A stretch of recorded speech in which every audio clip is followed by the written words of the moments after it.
Hello guys, welcome to our channel. आज हम class 12th का फिजिक्स का chapter number 1 electric charge and field का एक्सरसाइज नंबर 1.20 करने जा रहे हैं। Let read the question. A conducting sphere of radius 10 centimetre has unknown charge if electric field 20 centimetre from the centre of the sphere is 1.5 into 10 raised to the power 3 Newton per coulomb and point radially inward. What is the net charge on the sphere? तो question हम अपना start करते हैं। तो question में क्या बोला है? क्वेश्चन में हमें बोला है कि हमारे पास क्या है, एक स्फीयर है और ये स्फीयर हमारा कैसा है, कंडक्टिंग है।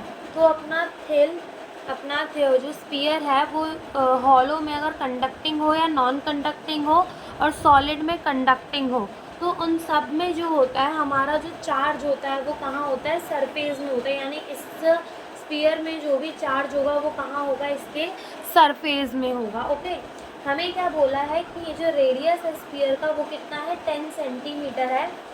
रेडियस स्फीयर का जो रेडियस है, हमारा रेडियस कितना है, 10 सेंटीमीटर है।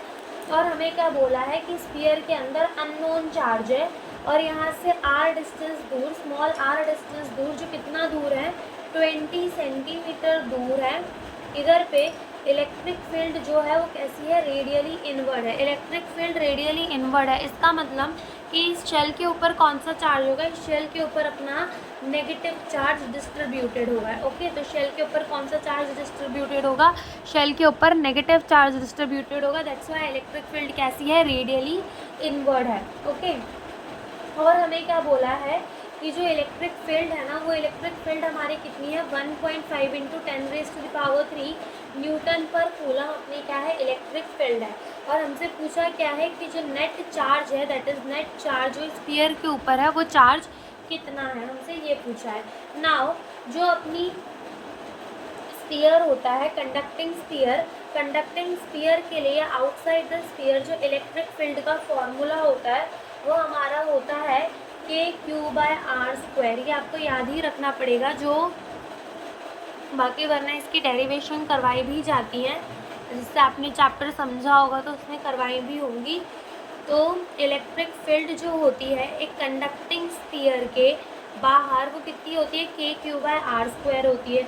हमें क्या निकालने बोला है, KQ/R² होती है। ओके, यहाँ से K को हम क्या लिख सकते हैं, K को 1/4πε0 लिख सकते हैं, 1/4πε0।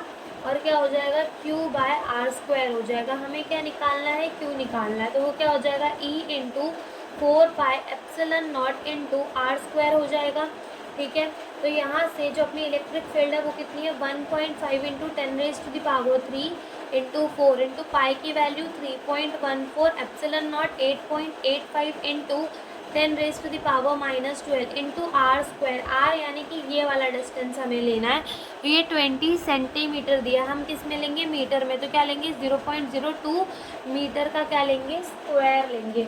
और जब हम इसको मल्टीप्लाई करेंगे तो जो हमारा आंसर है, 1 सेकेंड, अगर हम इसको मल्टीप्लाई कर देंगे तो जो हमारा आंसर है बच्चों, एक सेकेंड, इधर पर अपना जो ये हमारा 20 सेंटीमीटर है, तो ये अगर हम इसको मीटर में कन्वर्ट करेंगे तो हमारा आएगा 0.2 metre.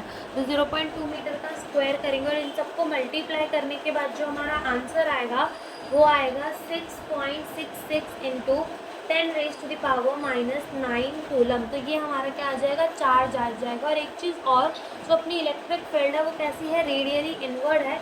That's why electric field को क्या लीजिए, माइनस लीजिए।